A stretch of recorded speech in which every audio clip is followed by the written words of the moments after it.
Early this morning it took just 20 minutes for Manchester Airport to go from serviceable to a complete whiteout as unforeseen and unforecast snow hit the area.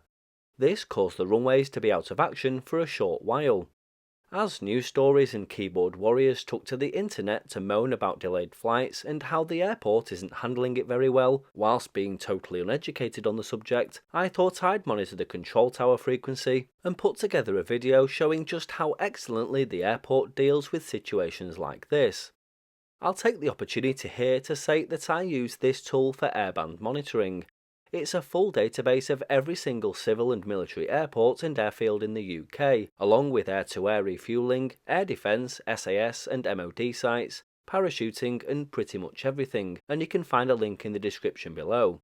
Anyway, the airport has snowplows, de-icers and everything imaginable to deal with snow, but there's miles upon miles of runways and taxiways that need to be clear, and you can't just throw grit down like on the roads.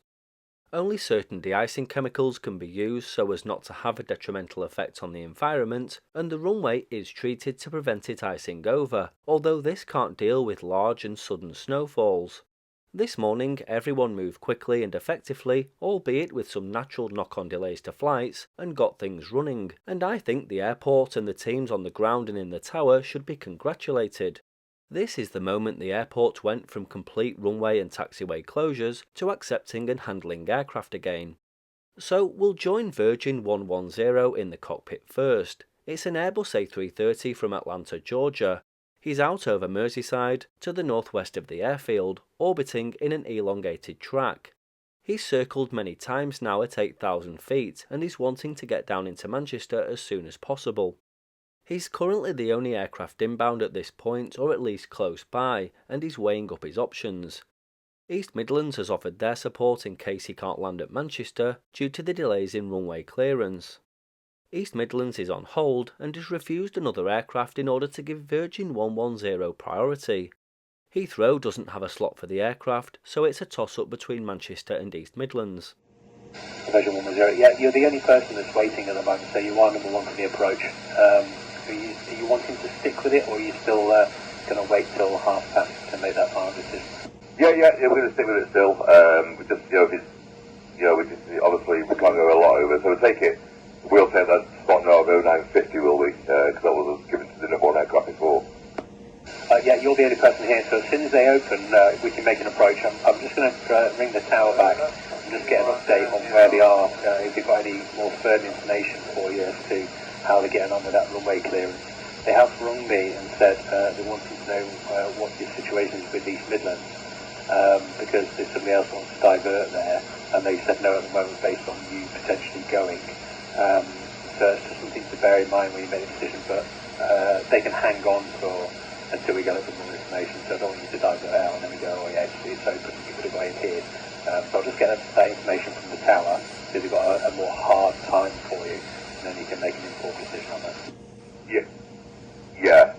East Midlands will be our boat hole, because as I say, Heathrow won't take us. That's our plan at the moment if we can't get in, but say if it does open at 0950, then we could make the approach, and near the time we can sort of move closer towards the centre line and maybe hold over there, so we jump straight to when it opens.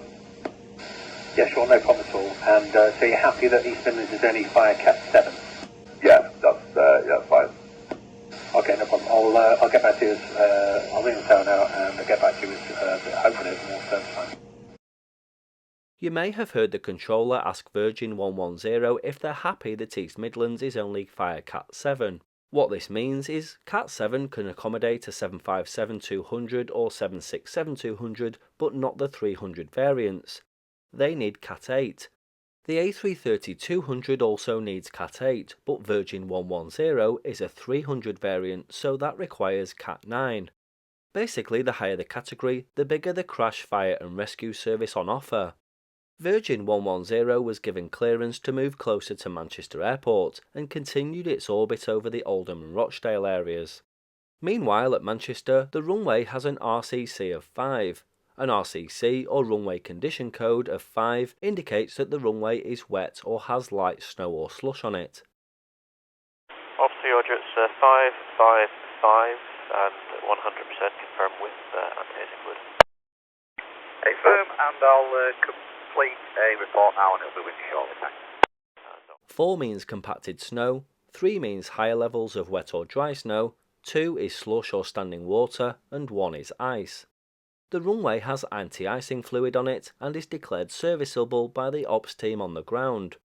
And Ops 3 confirm runway is returned to use as service. Hey, firm, at 5-1, Ops 3, thanks. Yep.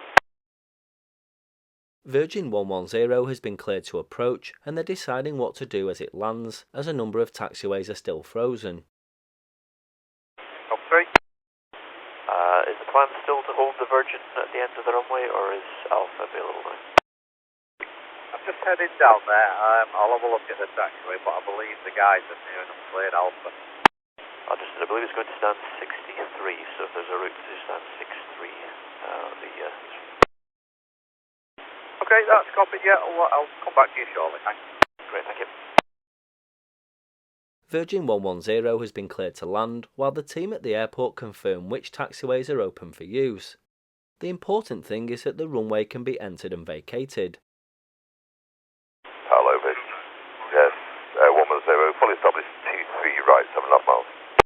Virgin 110 Tower, hello, runway 23 right, surface wind 220 degrees, 4 knots, clear to land. Clear to land, 23 right, Virgin 110. Ops 3, sir. Ops 3. Sorry to bother again, just confirm the available entry and exit points are still Juliet 1, Alpha 1 and Bravo. Yeah, apologies, yeah. Serviceable, Juliet 1, Alpha 1, and Bravo with caution. That's the link that has not yet been treated, but only Alpha and Juliet have been treated. Roger, thank you. And over Ops 3. Ops 3, nice message. Yeah, just for your info, we've got Ice 1 anti-icing from Alpha 1 all the way to the Virgin, all being one. Ops 3, thanks. Just keep me advised when the taxiway is available. We're going to begin.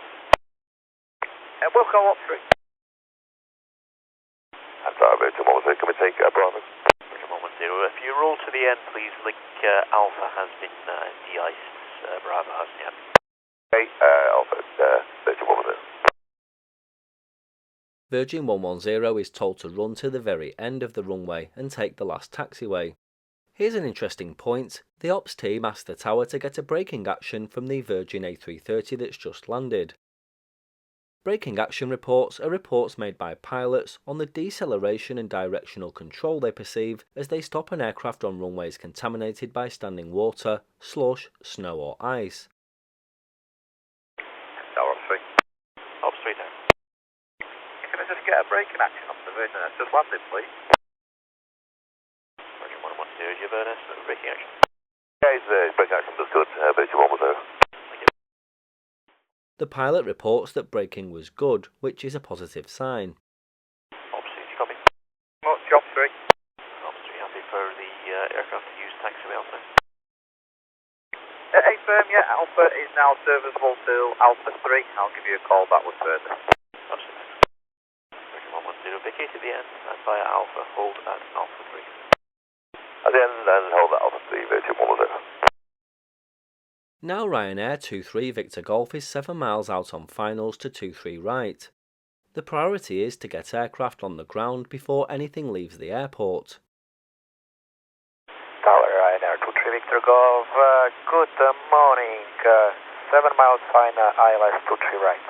23 Victor Golf, hello, runway 23 right, surface wind is 220 degrees, 5 knots, clear to land. Great, runway 23 Victor Golf, and we'll vacate at the end via Alpha 1. That's correct, vacate at the very end at Alpha 1. Next, the controller gives an RVR. This is a runway visual range, and is the range over which the pilot of an aircraft on the centreline of a runway can see the runway surface markings or the lights delineating the runway or identifying its centreline. At the moment it's greater than 1500 metres, which isn't bad considering there's freezing fog in the area. RVR runway 23 right, greater than 1,500 metres. Copy, 23 Victor Golf. Ryanair 23 Victor Golf is on the ground safely and cleared to the ground frequency once he's vacated the runway. Ryanair 23 Victor Golf, vacate right, hold at Alpha 3. Vacate right, hold at Alpha 3, Ryanair 23 Victor Golf. 23 Victor Golf, contact ground 121.855. Ground 11855, thank you, Ryanair 23 Victor Golf. Now it's Turkish 64 Sierra's turn to land. Manchester Tower, good day, Turkish 64 Sierra, left 33 right. Turkish 64 Sierra Tower, hello, runway 23 right. RVR greater than 1,500 meters. Surface wind 220 degrees, 6 knots, you are clear to land. Clear to land, RVR 1,500 meters, and we keep via Bravo, Turkish 64 Sierra. He's told to roll to the end of the runway and vacate via Alpha 1, the last taxiway. Some aircraft are given alternative taxiways but are told to move with caution due to ice on the ground. Turkish 64 Sierra, if you roll to the end and vacate via Alpha 1, please.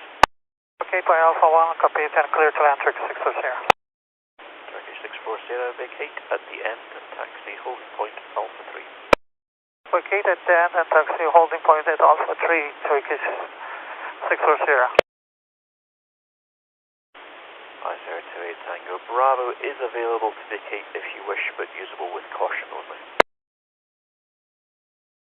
That's X-ray, X-ray. The next exit is Bravo. You can vacate there if you wish, but do use caution on the link if you vacate there, otherwise you'll be to the end of the runway to vacate. We are vacating via Bravo, Center 38 X-ray. Great X-ray, roger, that's fine, and just use caution on the link. QAT113 has been orbiting but is finally cleared to land and given taxiway options. Again, some haven't been de-iced, so the pilot is told to move with caution. QAT113, runway 23 right, surface wind 230 degrees, 5 knots, clear to land. Clear to land, 23 right, QAT113. With QAT113, after vacating, link Bravo is available with caution only. It has not been de-iced, otherwise vacate at Alpha 1 at the end. Link Bravo, Alpha 1, copied, QAT113. So I hope you enjoyed this bit of insight on how fantastically airports such as Manchester deal with the problem of unforecast snow. Of course, knock-on delays continued throughout the day, but safety has to come first, and I'm sure people would rather a delayed flight as opposed to an accident resulting from not taking every precaution necessary to make the runways and taxiways serviceable.